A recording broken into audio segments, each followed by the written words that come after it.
इस बीच देखिए Asian paint के नतीजे आ गए हैं और मुनाफा 780 करोड़ का आया है।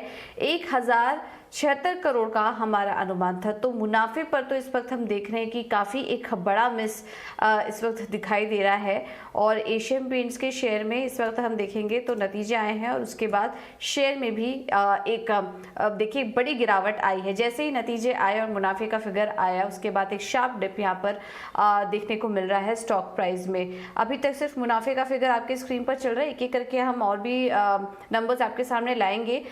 लेकिन नीरव आपसे राय जानना चाहेंगे, एशियन पेंट्स के नंबर्स अभी अभी आए हैं, क्या कुछ ट्रेड आपको दिखाई दे रहा है नतीजों के बाद? क्या व्यू बन रहा है आपका स्टॉक पर? देखिए नियर टर्म अगर देखें तो व्यू नेगेटिव है।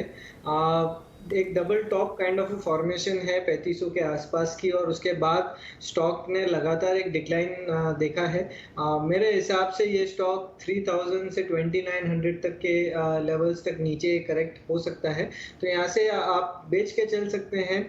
ऊपर में 3220 का आप स्टॉप लॉस लगा सकते हैं ऑन अ क्लोजिंग बेसिस, और नीचे में जैसे मैंने कहा 3000 से 2900 के आसपास के टारगेट हो सकते हैं।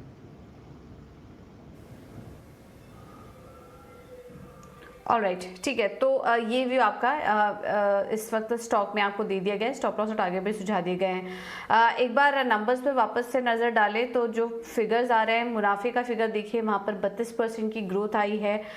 बिक्री में करीब 19% की ग्रोथ कंपनी ने दर्ज की है। इसके अलावा इंटरिम डिविडेंड अगर देखें तो 440% का यहाँ पर इंटरिम डिविडेंड भी कंपनी ने घोषित किया है। कुछ और भी नंबर्स एक एक करके आ रहे हैं हमारे पास में।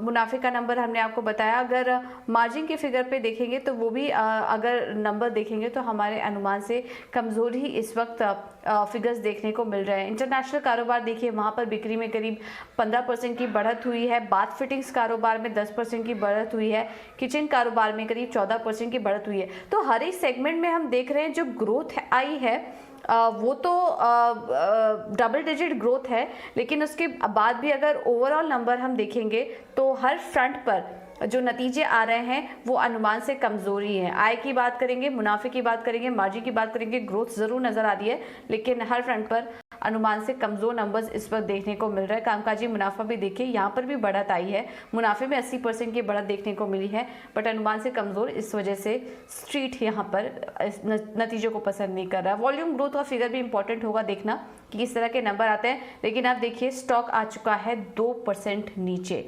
तो नतीजे अनुमान से कमजोर और उसी का रिएक्शन इस वक्त स्टॉक में देखने को मिल रहा है।